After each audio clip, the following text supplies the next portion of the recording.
রহমান রহিম আল্লাহ তাআলার নামে। হে মুমিনরা, তোমরা জেনে রেখো, যুদ্ধে যে সম্পদ তোমরা অর্জন করেছ তার 1/5 আল্লাহ তাআলার জন্য, রসুলের জন্য, তার স্বজনদের জন্য, এতিমদের জন্য, মিসকিনদের জন্য ও পথচারী মুসাফিরদের জন্য। তোমরা যদি আল্লাহতে বিশ্বাস করো, আরো বিশ্বাস করো সেই বিজয় ঘটিত বিষয়টির প্রতি, যা আমি হক ও বাতিলের চূড়ান্ত মীমাংসার দিন ও একে অপরের মুখোমুখি হবার দিন আমার বান্দার উপর নাজিল করেছিলাম। আল্লাহ তাআলা হচ্ছেন সর্ববিষয়ের উপর একক ক্ষমতাবান। যুদ্ধক্ষেত্রে তোমরা ছিলে উপত্যকার নিকট প্রান্তে, তারা ছিল দূর প্রান্তে, আর কুরাইশ কাফেলা ছিল তোমাদের তুলনায় নিম্নভূমিতে। যদি তোমরা আগেই এ ব্যাপারে তাদের সাথে কোনো অগ্রিম চুক্তির সিদ্ধান্ত করতে চাইতে, তাহলে এই সিদ্ধান্ত বাস্তবায়নে তোমরা অবশ্যই মতবিরোধ করতে। কিন্তু আল্লাহ তাআলা তাই ঘটাতে চেয়েছিলেন যা ঘটানো আল্লাহ তাআলার মঞ্জুর ছিল। এর উদ্দেশ্য ছিল যে দলটি ধ্বংস হবে তারা যেন সত্য মিথ্যা স্পষ্ট হওয়ার পরই ধ্বংস হয়, আবার যে দলটি বেঁচে থাকবে তারাও যেন সত্যাসত্য প্রমাণের ভিত্তিতেই বেঁচে থাকে। নিশ্চয়ই আল্লাহ তাআলা সর্বশ্রোতা ও সর্বজ্ঞ। আরো স্মরণ করো, আল্লাহ তাআলা তোমাকে যখন স্বপ্নে তাদের সংখ্যা কম দেখিয়েছিলেন, তখন যদি তিনি তোমাকে তাদের সংখ্যা বেশি দেখাতেন, তাহলে অবশ্যই তোমরা সাহস হারিয়ে ফেলতে এবং এ বিষয়ে তোমরা একে অপরের সাথে বিতর্ক শুরু করে দিতে। কিন্তু আল্লাহ তাআলা এটা না করে তোমাদের নিরাপদ করে দিয়েছেন, কেননা তিনি মানুষের অন্তরে যা কিছু লুকিয়ে থাকে সে সম্পর্কে সম্যক ওয়াকিবহাল রয়েছেন।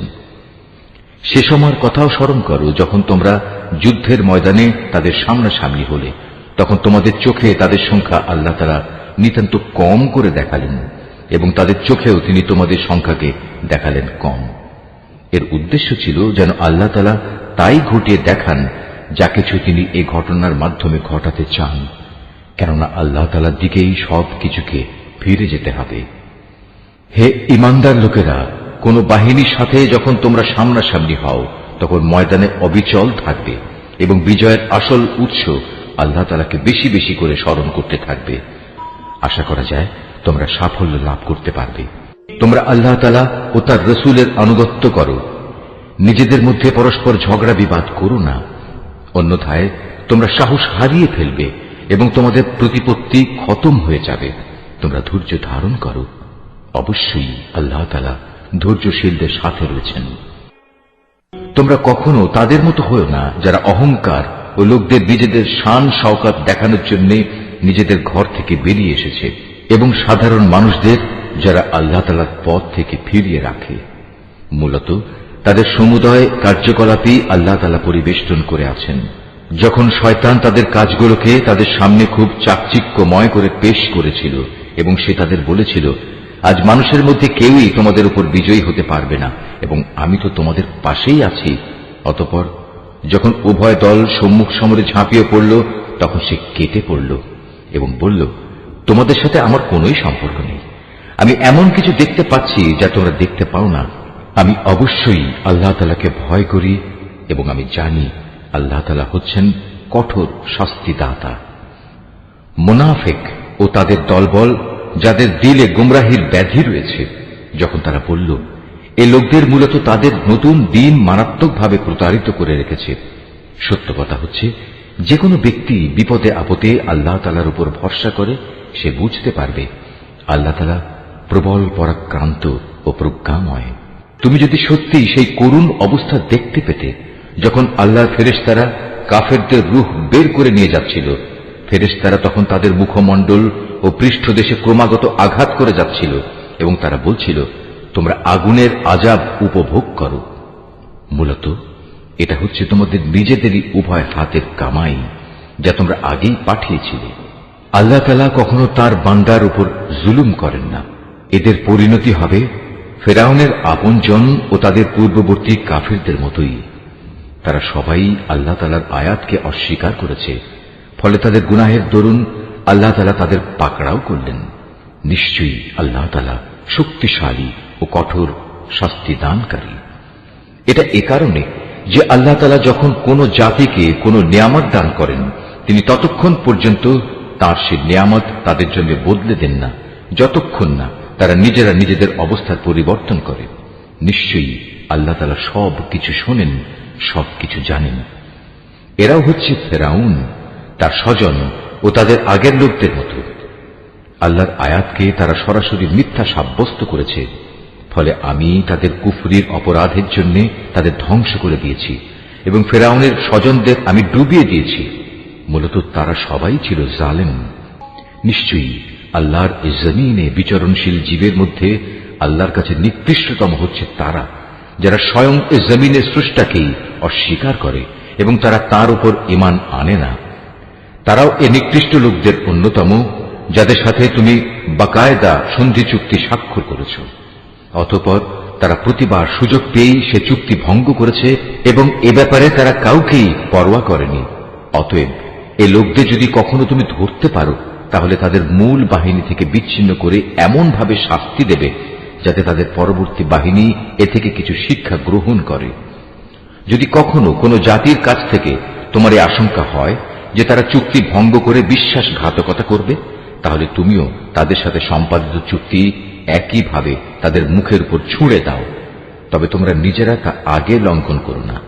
নিশ্চয়ই আল্লাহ তাআলা খেয়ানতকারীকে পছন্দ করেন না। আর কাফেররা যেন কখনোই এমন ধারণা করতে না পারে যে ওরা তোমাদের পেছনে ফেলে নিজেরা এগিয়ে গেছে। আসলে তারা তোমাদের পরাভূত করার কোনো ক্ষমতাই রাখে না।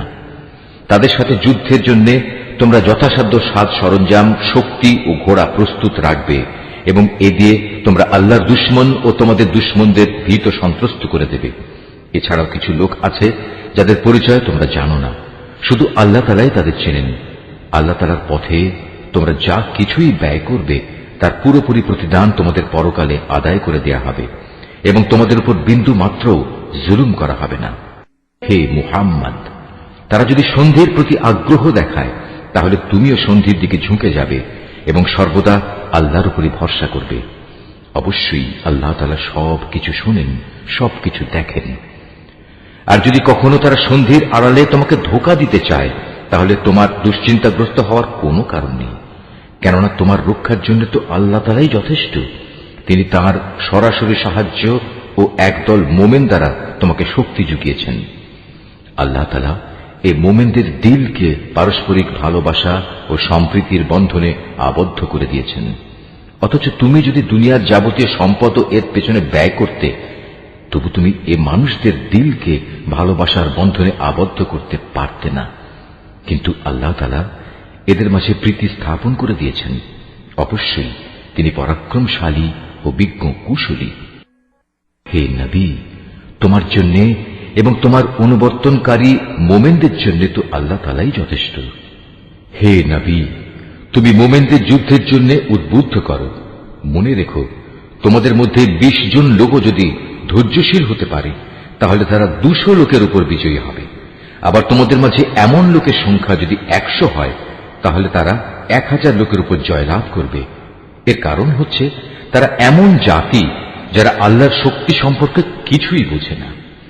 এই নিশ্চয়তা দ্বারা এখন আল্লাহ তাআলা তোমাদের উপর থেকে উদ্বেগ ও দুশ্চিন্তার বোঝা হালকা করে দিয়েছেন। যেহেতু তিনি একথা জানেন তোমাদের মধ্যে কিছু দুর্বলতা রয়েছে, অতঃপর তোমাদের মধ্যে যদি 100 ধৈর্যশীল মানুষ থাকে, তাহলে তারা 200-র উপর বিজয়ী হবে।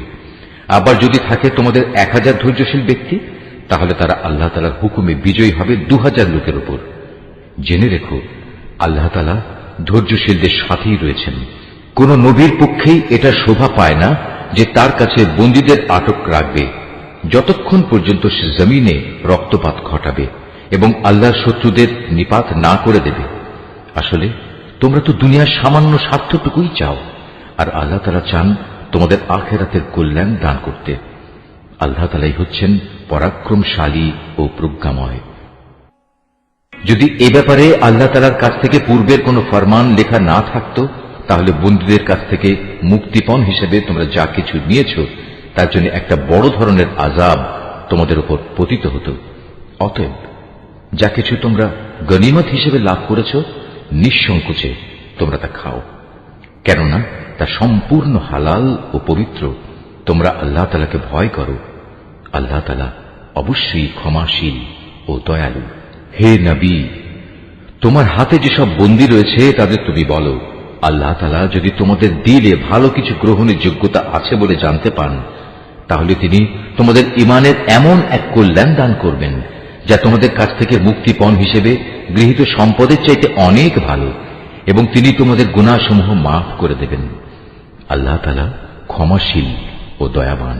আর তারা যদি তোমার সাথে বিশ্বাস ভঙ্গ করতে চায়, তাহলে তুমি ভেবো না, এরা তো এর আগে আল্লাহ তাআলার সাথেও বিশ্বাসঘাতকতা করেছে, এবং এ কারণেই তোমাদের তিনি তাদের উপর ক্ষমতা দান করেছেন। আল্লাহ তাআলাই হচ্ছেন জ্ঞানবান ও কুশলী। নিঃসন্দেহে যারা ঈমান এনেছে এবং এই ঈমানের জন্য হিজরত করেছে, নিজেদের জান মাল দিয়ে আল্লাহর পথে জিহাদ করেছে, এবং যারা মুহাজিরদের আশ্রয় দিয়েছে ও তাদের সাহায্য করেছে, তারা সবাই পরস্পরের বন্ধু। অপরদিকে যারা ঈমান এনেছে অথচ হিজরত করেনি, ততক্ষণ পর্যন্ত তাদের অভিভাবকত্বের দায়িত্ব তোমাদের উপর নেই। তবে কখনো যদি তারা একান্ত দ্বীনের খাতিরে তোমাদের কাছে কোনো সাহায্য চায়, তাহলে তাদের সাহায্য করা তোমাদের কর্তব্য। তবে তা যেন এমন কোন সম্প্রদায়ের বিরুদ্ধে না হয় যাদের সাথে তোমাদের কোন রকম চুক্তি রয়েছে। বস্তুত তোমরা যা কিছু করো আল্লাহ তাআলা সব কিছুই দেখেন। যারা কুফরি করেছে তারা একে অপরের বন্ধু।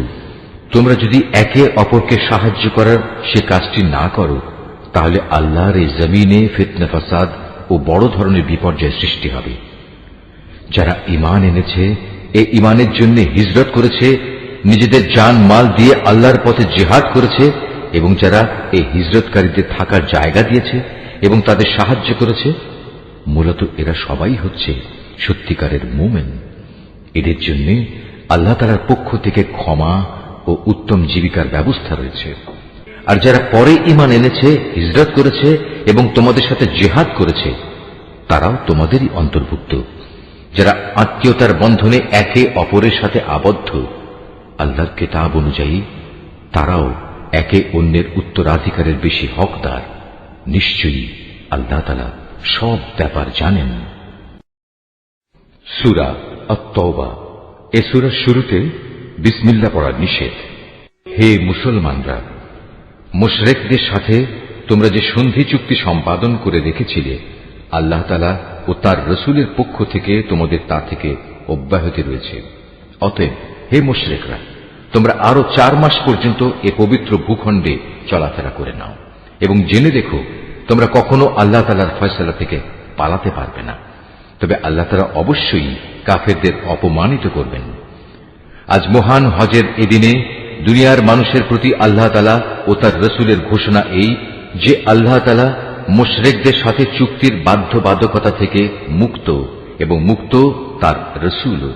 হে মুশরিকরা, যদি তোমরা এখনো তওবা করো তাহলে তাই হবে তোমাদের জন্য কল্যাণকর।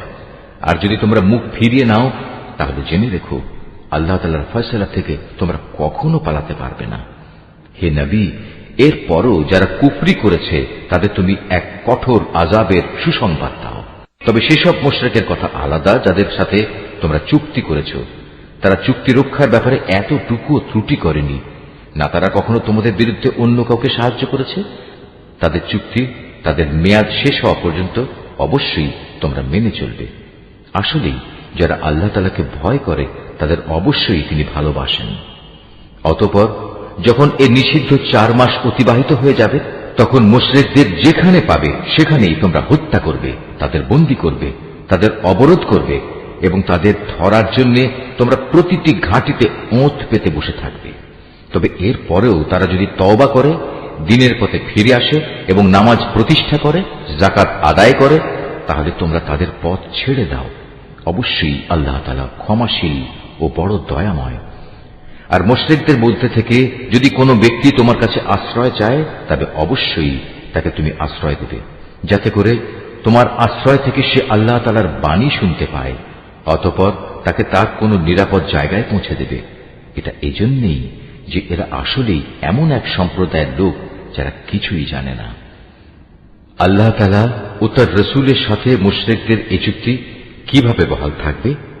তবে যাদের সাথে মসজিদুল হারামের পাশে বসে তোমরা চুক্তি সম্পাদন করেছিলে, তাদের কথা আলাদা। যতক্ষণ পর্যন্ত তারা নিজেরা এই চুক্তির উপর বহাল থাকবে, ততক্ষণ পর্যন্ত তোমরাও চুক্তির উপর বহাল থেকো। অবশ্যই আল্লাহ তাআলা চুক্তি ও ওয়াদার ব্যাপারে সাবধানী ব্যক্তিদের ভালোবাসেন। কিভাবে তোমরা তাদের বিশ্বাস করবে?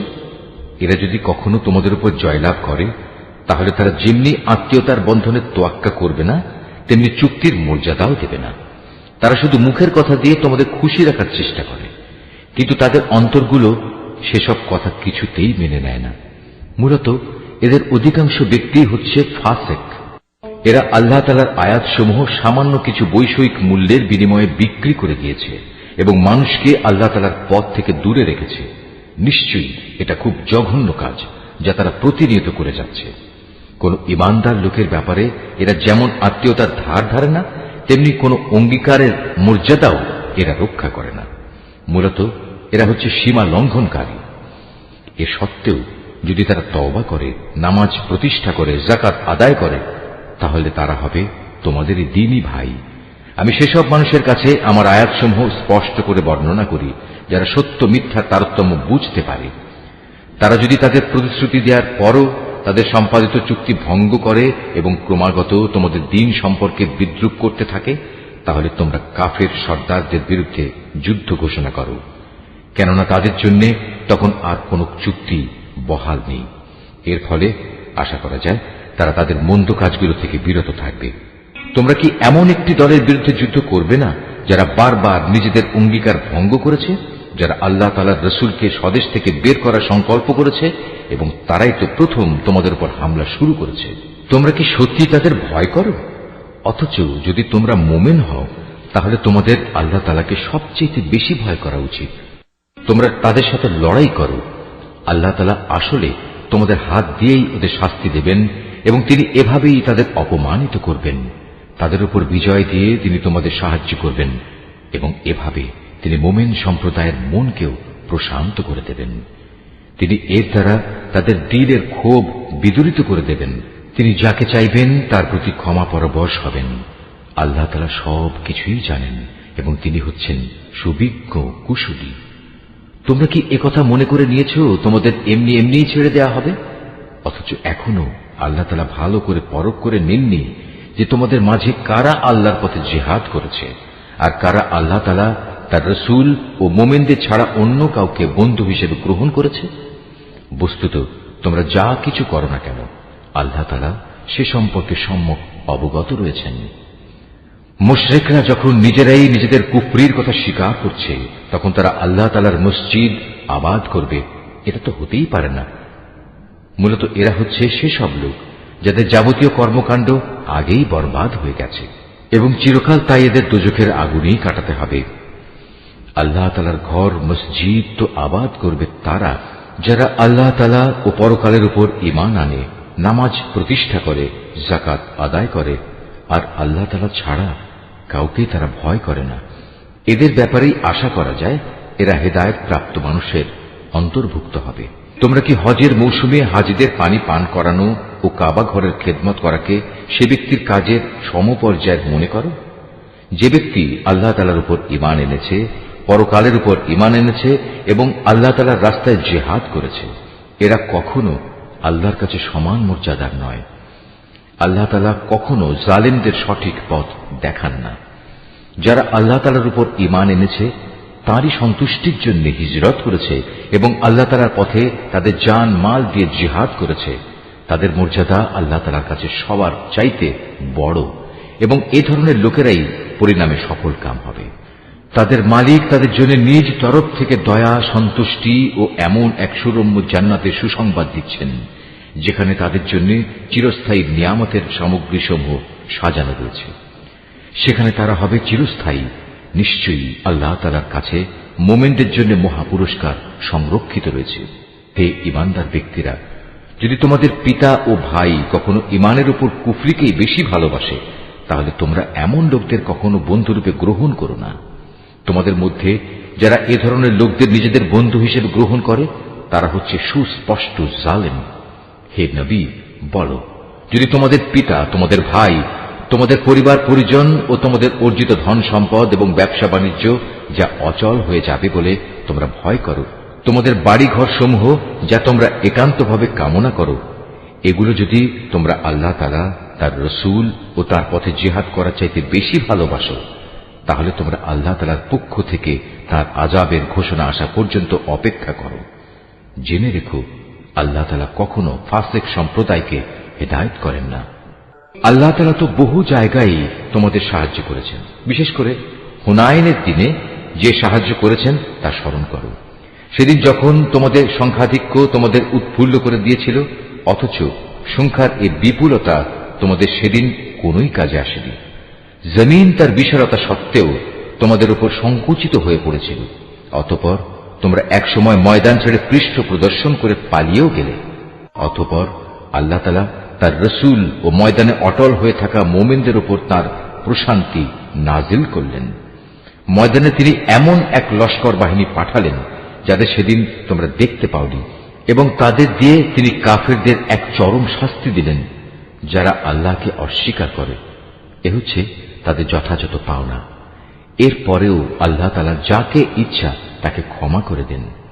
আল্লাহ তাআলা ক্ষমাশীল ও পরম দয়ালু। ও হে মানুষ, তোমরা যারা আল্লাহ তাআলার উপর ঈমান এনেছ, জেনে রেখো, মুশরিকরা হচ্ছে চিন্তা ও আদর্শের দিক থেকে অপবিত্র। অতএব এ অপবিত্রতা নিয়ে তারা যেন এ বছরের পর আর কখনো এ পবিত্র মসজিদের কাছে না আসে। যদি তাদের না আসার কারণে তোমরা আশু দারিদ্র্যের আশঙ্কা করো, তাহলে জেনে রেখো, অচিরেই আল্লাহ তাআলা চাইলে নিজ অনুগ্রহ দিয়ে তোমাদের অভাব মুক্ত করে দিতে পারেন। অবশ্যই আল্লাহ তাআলা সর্বজ্ঞ ও কুশলী। যাদের প্রতি ইতিপূর্বে কিতাব অবতীর্ণ করা হয়েছে তাদের মধ্যে যারা আল্লাহ তাআলার উপর ঈমান আনে না, পরকালের উপর ঈমান আনে না, আল্লাহ তাআলা ও তার রসুল যা কিছু হারাম করেছেন তা হারাম বলে স্বীকার করে না, সর্বোপরি সত্য দ্বীন ইসলামকে নিজেদের জীবন ব্যবস্থা হিসেবে গ্রহণ করে না, তাদের বিরুদ্ধে তোমরা লড়াই চালিয়ে যাও, যে পর্যন্ত না তারা নত হয়ে স্বেচ্ছায় জিজিয়া কর দিতে শুরু করে। ইহুদিরা বলে উযায়ের আল্লাহর পুত্র, আবার খ্রিস্টানরা বলে মসীহ আল্লাহর পুত্র। আসলে এ সবই হচ্ছে তাদের মুখের কথা। তাদের আগে যারা আল্লাহ তাআলাকে অস্বীকার করেছে, এরা তাদেরই অনুকরণ করছে মাত্র। আল্লাহ তাআলা এদের সবাইকে ধ্বংস করুন। তাকিয়ে দেখো এরা কিভাবে আজ দাঁড়ে দাঁড়ে ঠোকর খাচ্ছে। এ লোকেরা আল্লাহ তাআলাকে বাদ দিয়ে তাদের আলেম ও পীর দরবেশদের মাবুদ বানিয়ে দিয়েছে, এবং মরিয়ম পুত্র মসীহকেও কেউ কেউ মাবুদ বানিয়ে রেখেছে। অথচ এদের এক আল্লাহ তাআলা ছাড়া অন্য কারোই বন্দেগী করতে আদেশ দেওয়া হয়নি। তিনি ছাড়া আর কোনো মাবুদ নেই। তারা যাদের আল্লাহর সাথে শরীক করে, তিনি এসব কথাবার্তা থেকে অনেক পবিত্র। এ মূর্খ লোকেরা তাদের মুখের এক ফুৎকার দিয়ে আল্লাহর দ্বীনের মশাল নিভিয়ে দিতে চায়, কিন্তু আল্লাহ তাআলা তাঁর এ আলোর পূর্ণ বিকাশ ছাড়া অন্য কিছুই চান না, যদিও কাফেরদের কাছে এটা খুবই অপ্রীতিকর। তিনিই মহান আল্লাহ, যিনি তোমাদের কাছে সুস্পষ্ট হেদায়েত ও সঠিক জীবন বিধান সহকারে তার রসুলকে পাঠিয়েছেন, যেন সে এই জীবন ব্যবস্থাকে দুনিয়ার সব কয়টি বিধানের উপর বিজয়ী করে দিতে পারে। মুশরিকরা এই বিজয়কে যত দুঃসহই মনে করুক না কেন, হে ঈমানদার লোকেরা, আহলে কিতাবদের বহু পণ্ডিত ও ফকির দরবেশ এমন আছে যারা অন্যায়ভাবে সাধারণ মানুষের সম্পদ ভোগ করে। এরা আল্লাহর বান্দাদের আল্লাহর পথ থেকে ফিরিয়েও রাখে। এদের মাঝে যারাই সোনা রূপা পুঞ্জীভূত করে রাখে এবং কখনো তা আল্লাহর পথে ব্যয় করে না, তুমি তাদের কঠিন পীড়াদায়ক আযাবের সুসংবাদ দাও। এমন একদিন আসবে যেদিন পুঞ্জীভূত সোনা রূপা জাহান্নামের আগুনে উত্তপ্ত করা হবে।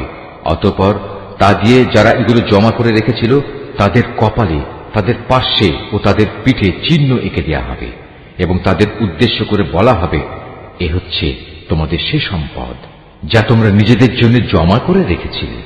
অতএব যা কিছু সেদিন তোমরা জমা করেছিলে, আজ তার স্বাদ গ্রহণ করো। আসমান সমূহ ও পৃথিবী সৃষ্টির দিন থেকেই আল্লাহ তাআলার বিধানে মাসের সংখ্যা লেখা ছিল 12টি। এই 12টির মধ্যে 4টি হচ্ছে যুদ্ধ বিগ্রহের জন্য নিষিদ্ধ মাস। এটা আল্লাহর প্রণীত নির্ভুল ব্যবস্থা। অতএব তার ভেতরে হানাহানি করে তোমরা নিজেদের উপর জুলুম করো না। তোমরা যখন মুশরিকদের সাথে যুদ্ধ করবে, তখন সবাই একসাথে মিলিত হয়ে তাদের মোকাবেলা করবে, যেমনি ভাবে তারাও একসাথে তোমাদের বিরুদ্ধে লড়াই করছে। জেনে রেখো, যারা আল্লাহ তাআলাকে ভয় করে, আল্লাহ তাআলা অবশ্যই তাদের সাথে রয়েছেন। নিষিদ্ধ মাসকে হীন ও স্বার্থে মুলতবি করা কিংবা তা আগপাচ করা তো কুফরির মাত্রায় বৃদ্ধি করে। এর ফলে কাফেরদের আরো বেশি গুমরাহিতে নিমজ্জিত করে দেয়া হয়। এই লোকেরা এক বছর কোনো মাসকে নিজেদের প্রয়োজনে হালাল করে নেয়, আবার পরবর্তী কোনো বছরে সে মাসকে তারা হারাম বানিয়ে নেয়, যেন এভাবে আল্লাহ তাআলা যে মাসগুলো হারাম করেছেন তার সংখ্যাও পূরণ হয়ে যায়। আবার আল্লাহ তাআলা যা হারাম করেছেন তাও মাঝে মাঝে হালাল হয়ে যায়। বস্তুত তাদের অন্যায় কাজগুলো এভাবেই তাদের কাছে শোভনীয় করে দেয়া হয়েছে। আর আল্লাহ তাআলা কখনো কাফের সম্প্রদায়কে সঠিক পথের দিশা দেন না। ওহে মানুষ, তোমরা যারা আল্লাহ তাআলার উপর ঈমান এনেছো, এ কি হলো তোমাদের? যখন তোমাদের আল্লাহ তাআলার পথে কোনো অভিযানে বের হতে বলা হয়, তখন তোমরা জমিন আঁকড়ে ধরো। তোমরা কি আখিরাতের সমৃদ্ধির তুলনায় এ দুনিয়ার জীবন কি বেশি ভালোবাসো? অথচ পরকালের মানদণ্ডে দুনিয়ার জীবনের এ ভোগের উপকরণ নিতান্তই কম। তোমরা যদি কোনো অভিযানে বের না হও, তাহলে এ অবাধ্যতার জন্য তিনি তোমাদের কঠিন শাস্তি দেবেন এবং তোমাদের অন্য এক জাতি দ্বারা বদল করে দেবেন।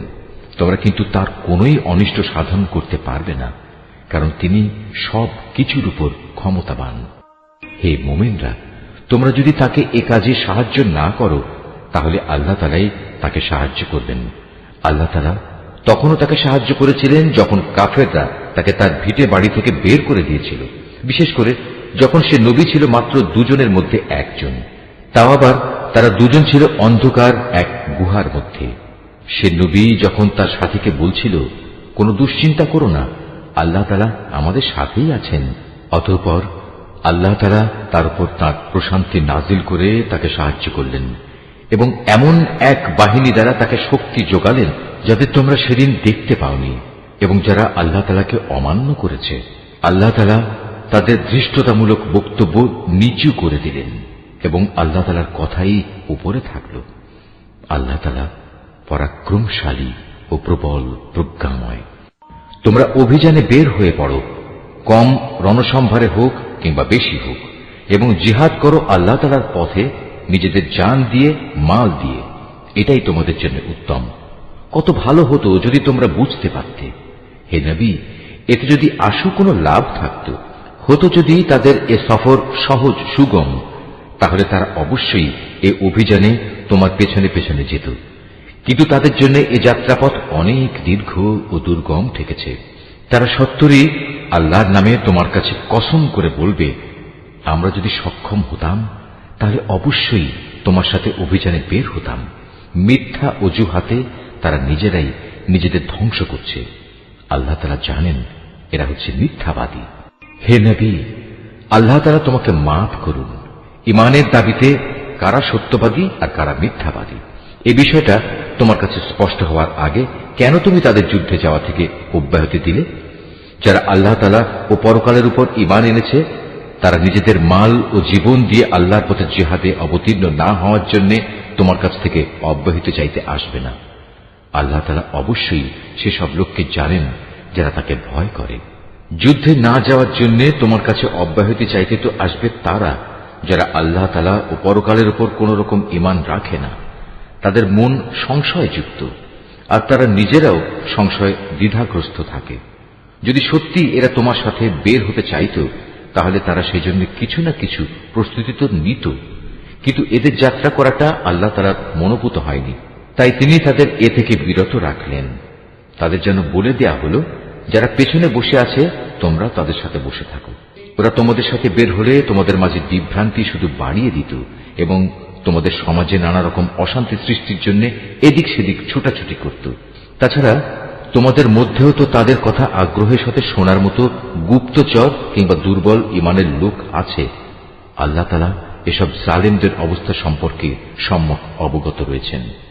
এরা এর আগেও তোমাদের মাঝে বিশৃঙ্খলা সৃষ্টি করতে চেয়েছিল এবং তোমার পরিকল্পনাগুলো পাল্টে দেওয়ার চক্রান্ত করেছিল। শেষ পর্যন্ত ন্যায় ও ইনসাফ তাদের কাছে এসে হাজির হল এবং আল্লাহ তাআলার ফয়সালাই চূড়ান্তভাবে বিজয়ী হল, যদিও তারা হচ্ছে এই বিজয় অপছন্দকারী। তাদের ভেতর এমন কিছু মানুষও আছে যারা বলে, হে নবী, এই যুদ্ধে যাওয়া থেকে তুমি আমাকে অব্যাহতি দাও এবং আমাকে তুমি কোনো লোভনীয় বস্তুর মুসিবতে ফেলো না। তোমরা জেনে রেখো, এরা তো আগে থেকেই নানা মুসিবতে পড়ে আছে, আর জাহান্নাম তো কাফেরদের চারিদিকে বড় মুসিবতের মতোই ঘিরে রেখেছে। তোমাকে যদি কখনো কোনো কল্যাণ স্পর্শ করে তাহলে এতে তাদের দুঃখ হয়, আবার তোমার কোনো বিপদ ঘটলে তারা বলে, হ্যাঁ আমরা এটা জানতাম, তাই আমরা আগেই ভিন্ন পথ অবলম্বন করে নিয়েছিলাম। অতঃপর তারা উৎফুল্ল চিত্তে তোমার কাছ থেকে সরে পড়ে। তুমি তাদের বলো, আসলে কল্যাণ অকল্যাণের কিছুই আমাদের উপর নাজিল হবে না, হবে শুধু তাই যা আল্লাহ তাআলা আমাদের জন্য নির্দিষ্ট করে রেখেছেন। তিনি আমাদের একমাত্র আশ্রয়। আর যারা মুমিন তাদের তো ভালো মন্দ সব ব্যাপারে শুধু আল্লাহ তাআলার উপরই ভরসা করা উচিত। আমাদের ব্যাপারে তোমরা কি বিজয় ও শাহাদাত এ দুটো কল্যাণের যে কোনো একটির অপেক্ষা করছো? কিন্তু তোমাদের জন্য আমরা যা কিছু প্রতীক্ষা করছি তা হচ্ছে আল্লাহ তাআলা নিজে থেকে তোমাদের আযাব দেবেন, কিংবা আমাদের হাত দিয়ে তোমাদের তিনি শাস্তি পৌঁছবেন। অতএব তোমরা অপেক্ষা করো, আমরাও তোমার সাথে অপেক্ষা করছি। হে নবী, তুমি বলো, ধন সম্পদ আগ্রহ সহকারে খরচ করো কিংবা অনিচ্ছায় খরচ করো, কোনো অবস্থায় তোমাদের কাছ থেকে তা কবুল করা হবে না, কেননা তোমরা হচ্ছ একটি নাফরমান জাতি। তাদের এ অর্থ সম্পদ কবুল না হওয়াকে এছাড়া আর কোনো কিছুই বাধা দেয়নি যে তারা স্বয়ং সৃষ্টিকর্তা আল্লাহ তাআলাকে ও তার পাঠানো রসুলকে অমান্য করেছে। তারা নামাজের জন্য আসে ঠিকই, কিন্তু তারা থাকে একান্ত অলস, আর আল্লাহ তাআলার পথে অর্থ ব্যয় করে বটে, তবে তা করে একান্ত অনিচ্ছার সাথে। সুতরাং হে নবী, ওদের মাল সম্পদ ও সন্তান সন্ততি যেন তোমাকে কখনো আশ্চর্যান্বিত না করে। আল্লাহ তাআলা মূলত এ সব কিছু দিয়ে তাদের এ দুনিয়ার জীবনে এক ধরনের আযাবই ফেলে রাখতে চান, আর যখন তাদের দেহ থেকে জান বের হয়ে যাবে তখন তারা কাফের অবস্থায় থাকবে। এরা আল্লাহ তাআলার নামে কসম করে বলে এরা তোমাদের দলের লোক, অথচ আল্লাহ তাআলা নিজেই বলেছেন এরা কখনোই তোমাদের লোক নয়। এরা হচ্ছে মূলত একটি ভীত সন্ত্রস্ত জাতি, এত ভীত যে তারা যদি এতটুকু আশ্রয়স্থল কোথাও পেয়ে যায় কিংবা পায়, যদি মাথা লুকোবার মতো কোনো গিরিগুহা অথবা জমিনের ভেতর ঢুকে পালাবার কোনো জায়গা, তাহলে অবশ্যই তারা তোমাদের ভয়ে এসব জায়গার দিকে দ্রুত পালিয়ে হলেও বাঁচার চেষ্টা করত। এদের মাঝে এমনও লোক আছে যারা বিশেষ অনুদানের ভাগ বন্টনের ব্যাপারেও তোমার উপর দোষারোপ করে, কিন্তু সে অংশ যদি তাদের দেয়া হয় তাহলে তারা খুবই সন্তুষ্ট হয়, আবার তাদের যদি তা দেয়া না হয় তাহলে তারা বিক্ষুব্ধ হয়ে ওঠে। যদি তারা এর উপর সন্তুষ্ট হতো যা আল্লাহ তাআলা ও তার রসুল তাদের দিয়েছেন, তাহলে তা কতই না ভালো হতো। সে অবস্থায় তারা বলতো, আল্লাহ তাআলাই আমাদের জন্য যথেষ্ট, অচিরেই আল্লাহ তাআলা তার অনন্ত ভান্ডার থেকে আমাদের অনেক দেবেন এবং তার রসুলও আমাদের অনেক দান করবেন। আমরা তো আল্লাহ সন্তুষ্টির দিকেই তাকিয়ে আছি। এসব সাদাকা যাকাতের অর্থ হচ্ছে ফকির মিসকিনদের জন্য, এ ব্যবস্থার আওতাধীন কর্মচারীদের জন্য, যাদের অন্তঃকরণ দ্বীনের প্রতি অনুরাগী করা প্রয়োজন তাদের জন্য, কোন ব্যক্তিকে গোলামির বন্ধন থেকে আজাদ করার জন্য, ঋণগ্রস্ত ব্যক্তির ঋণ মুক্তির জন্য, আল্লাহ তাআলার পথে সংগ্রামী ও মুসাফিরদের জন্য এই সাদকার অর্থ ব্যয় করতে হবে। এটা আল্লাহ তাআলার নির্ধারিত ফরজ। নিঃসন্দেহে আল্লাহ তাআলা সব কিছু জানেন এবং তিনিই হচ্ছেন বিজ্ঞ কুশলী। তাদের মধ্যে এমন কিছু লোক আছে যারা আল্লাহর নবীকে কষ্ট দেয়। তারা বলে, এ ব্যক্তি কান কথায় বিশ্বাস করে। হে নবী, তুমি তাদের বলো, তার কান তাই শুনে যা তোমাদের জন্য কল্যাণকর। সে আল্লাহ তাআলাকে বিশ্বাস করে, মোমেনদের উপর বিশ্বাস রাখে। তোমাদের মধ্যে যারা ঈমান আনে সে তাদের জন্যও আল্লাহ তাআলার রহমত। যারা আল্লাহর রসুলকে কষ্ট দেয় তাদের জন্য কঠোর শাস্তির ব্যবস্থা রয়েছে। এরা তোমাদের খুশি করার জন্য আল্লাহ তাআলার নামে শপথ করে, অথচ এরা যদি সত্যিকার অর্থে মোমেন হতো তাহলে এরা বুঝত খুশি করার জন্য আল্লাহ তাআলা ও তাঁর রসুলের অধিকার হচ্ছে সবচাইতে বেশি। এ মূর্খ লোকেরা কি একথা জানে না? যদি কোনো ব্যক্তি আল্লাহ তাআলা ও তাঁর রসুলের বিদ্রোহ করে তবে তার জন্য রয়েছে জাহান্নামের আগুন, সেখানে সে চিরকাল থাকবে, আর তা হচ্ছে তার জন্য চরম লাঞ্ছনা। এ মুনাফিকরা আশঙ্কা করে তোমাদের উপর এমন কোন সূরা নাজিল হয়ে পড়ে কিনা যা তাদের মনের ভেতরে লুকিয়ে থাকা সব কিছু ফাঁস করে দেবে। হে নবী, তুমি এদের বলো, হ্যাঁ, যদ্দূর পারো তোমরা বিদ্রুপ করে নাও, অবশ্যই আল্লাহ তাআলা এমন কিছু নাজিল করবেন যাতে তিনি সব কিছু ফাঁস করে দেবেন। যার তোমরা আশঙ্কা করছো। তুমি যদি তাদের কিছু জিজ্ঞেস করো, তারা বলবে, না, আমরা তো একটু কথাবার্তা ও হাসি কৌতুক করছিলাম মাত্র। তুমি তাদের বলো, তোমরা কি আল্লাহ তাআলা তার আয়াতসমূহ ও তার রাসূলকে বিদ্রূপ করছিলে? হে কাফেররা, তোমরা দোষ ছড়ানোর চেষ্টা করো না। একবার ঈমান আনার পর তোমরাই পুনরায় কাফের হয়ে গিয়েছিলে।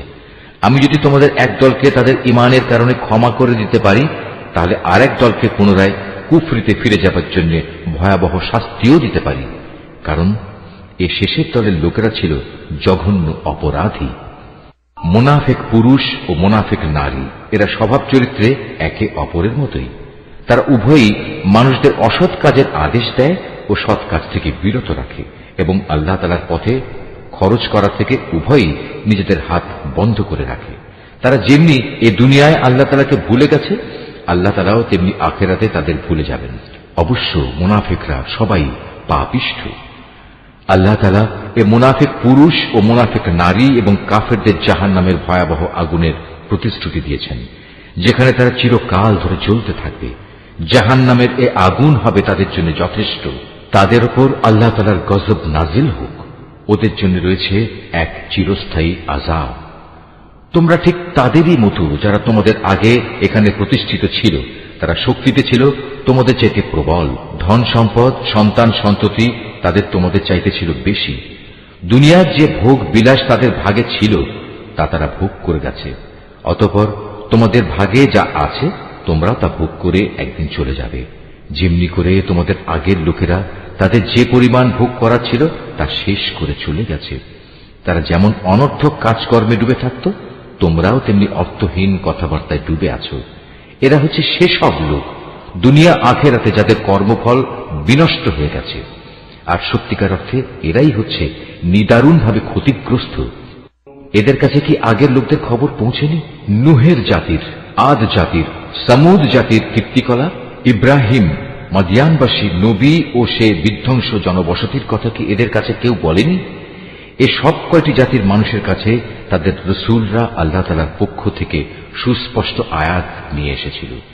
নবী না পাঠিয়ে কাউকে আযাব দেবেন এমন অবিচার তো আল্লাহ তাআলা তাদের উপর কখনো করতে পারেন না।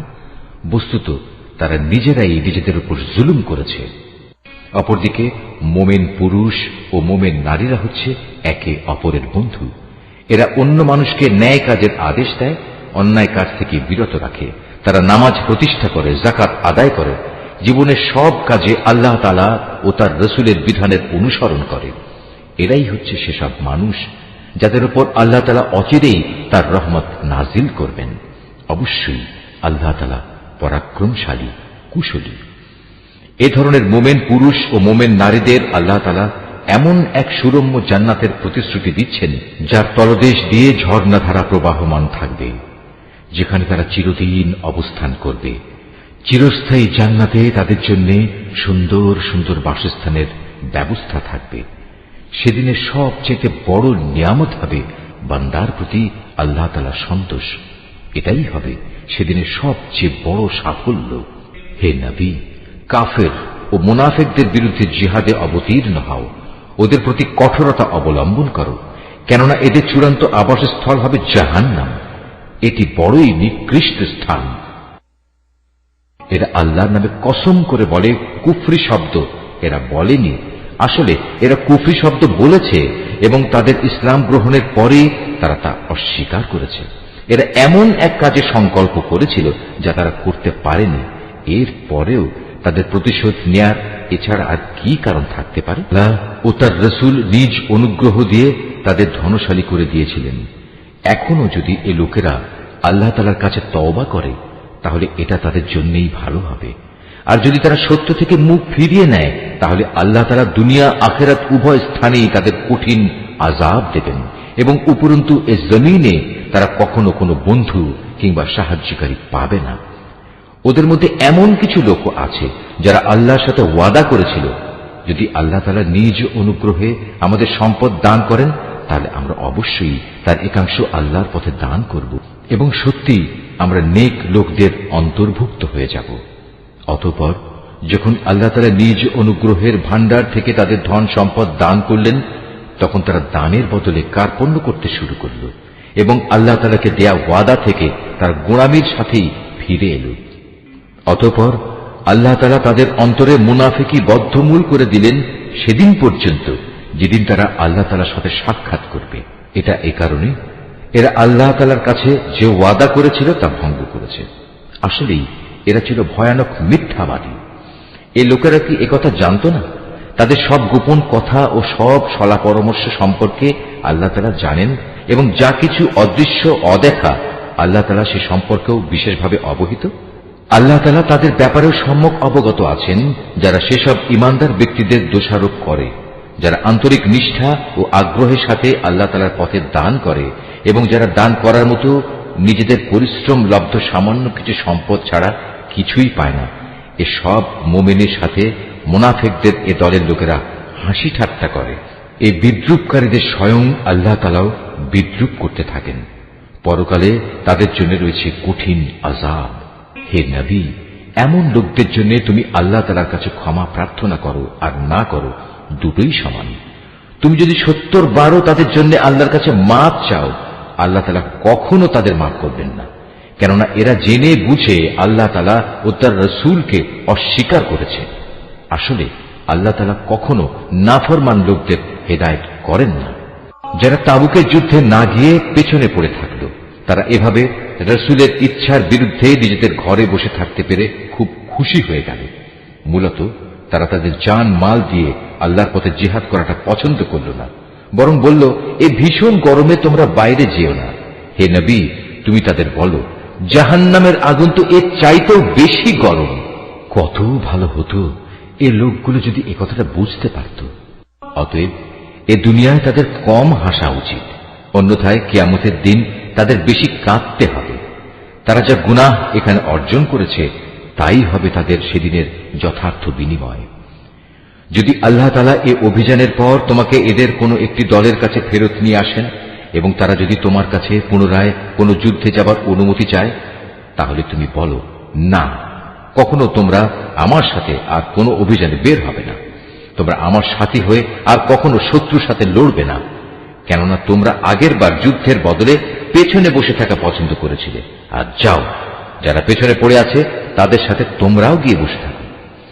ওদের মধ্যে কোনো লোকের মৃত্যু হলে তুমি কখনো তার জানাজা নামাজ পড়ো না, কখনো তার কবরের পাশে তুমি দাঁড়িও না, কেননা এই ব্যক্তিরা আল্লাহ তাআলা ও তার রাসূলের সাথে কুফরি করেছে। এরা নাফরমান অবস্থায় মরেছে। ওদের ধন সম্পদ ও সন্তান সন্ততি যেন তোমাদের কখনো বিমুগ্ধ করতে না পারে। মূলত আল্লাহ তাআলা এই সব কিছু দিয়ে তাদের দুনিয়ার জীবনে নানা ধরনের শাস্তি দিতে চান, এবং তাদের প্রাণবায়ু একদিন এমন এক অবস্থায় বের হবে যখন তারা পুরোপুরি কাফের থাকবে। যখনই এমন ধরনের কোন সূরা নাজিল হয় যাতে বলা হয়, তোমরা আল্লাহর উপর ঈমান আনো এবং তার রাসূলের সাথে মিলে কাফেরদের বিরুদ্ধে জিহাদ করো, তখনই তাদের বিত্তশালী ব্যক্তিরা তোমার কাছে এসে যুদ্ধে না যাওয়ার জন্য অব্যাহতি চায়, এবং তারা বলে, হে নবী, আমাদের রেহাই দাও, যারা ঘরে বসে আছে তাদের সাথে আমাদেরও বসে থাকতে দাও। তারা মূলত ঘরে বসে থাকা লোকদের সাথে অবস্থান করাই পছন্দ করে নিয়েছে। তাদের অন্তরে মোহর মেরে দেয়া হয়েছে, ফলে তারা কিছুই বুঝতে পারে না। কিন্তু আল্লাহর রাসূল এবং যারা তার সাথে আল্লাহ তাআলার উপর ঈমান এনেছে, তারা সবাই নিজেদের জান মাল দিয়ে আল্লাহর পথে জিহাদ করেছে। অতএব এদের জন্য যাবতীয় কল্যাণ নির্দিষ্ট হয়ে আছে, আর সত্যিকার অর্থে এরাই হচ্ছে সফল কাম। এর বিনিময়ে আল্লাহ তাআলা এদের জন্য এমন এক সুরম্য জান্নাত প্রস্তুত করে রেখেছেন, যার পাদদেশে ঝর্ণাধারা প্রবাহমান, সেখানে তারা চিরকাল থাকবে। বস্তুত এ হচ্ছে সর্বোত্তম সাফল্য। ওজরকামী কিছু সংখ্যক আরব বেদুইনও তোমার কাছে এসে হাজির হয়েছে, যেন তাদেরও এ যুদ্ধে যাওয়া থেকে অব্যাহতি দেয়া হয়। এভাবে সে লোকগুলোও ঘরে বসে থাকলেও যারা আল্লাহ তাআলা ও তার রাসূলের কাছে ঈমানের মিথ্যা দাবি করেছিল। এদের মধ্যে যারা আল্লাহ ও তার রাসূলকে অমান্য করে ঘরে বসে থেকেছে, অচিরেই তারা মর্মান্তিক আযাবে নিমজ্জিত হবে। যারা দুর্বল, তারা যদি এ যুদ্ধে শরীক না হয়ে থাকে, তাদের উপর কোনো দোষ নেই। দোষ নেই তাদেরও যারা অসুস্থ কিংবা যারা যুদ্ধে খরচ করার মতো কোনো সম্বল পায়নি। অবশ্য এরা যদি আল্লাহ তাআলার নিষ্ঠাবান বান্দা হয়, তাহলেই তারা এ অব্যাহতির আওতায় পড়বে। সৎ কর্মশীল মানুষদের বিরুদ্ধেও কোনো অভিযোগের কারণ নেই। আল্লাহ তাআলা একান্ত ক্ষমাশীল ও পরম দয়ালু। তাদের ব্যাপারেও কোনো অভিযোগ নেই যারা যুদ্ধ শুরুর প্রাক্কালে তোমার কাছে যাত্রার বাহন সরবরাহ করার জন্য এসেছিল এবং তুমি তাদের বলেছিলে, তোমাদের জন্য আমি এমন কিছু পাচ্ছি না যার উপর আমি তোমাদের আরোহণ করাতে পারি। অতএব তারা ফিরে গেল। তারা এমনভাবে ফিরল যে তাদের চোখ থেকে অশ্রু বয়ে যাচ্ছিল। যুদ্ধে যাবার খরচ জোগাড় করতে না পারায় তারা ভীষণভাবে দুঃখিত হল। সব অভিযোগ তো তাদের বিরুদ্ধে যারা সামর্থ্যবান হওয়া সত্ত্বেও তোমার কাছে অব্যাহতি চায়। যারা পেছনে পড়ে থাকলো তাদের সাথে ঘরে বসে থাকাই অবশেষে তারা পছন্দ করল। আল্লাহ তাআলা তাদের অন্তরে মোহর মেরে দিয়েছেন। এ কারণেই তারা তা জানতে পারছে না কোনটা তাদের জন্য ভালো। নিশ্চয়ই আল্লাহ যা বলেছেন সত্য বলেছেন।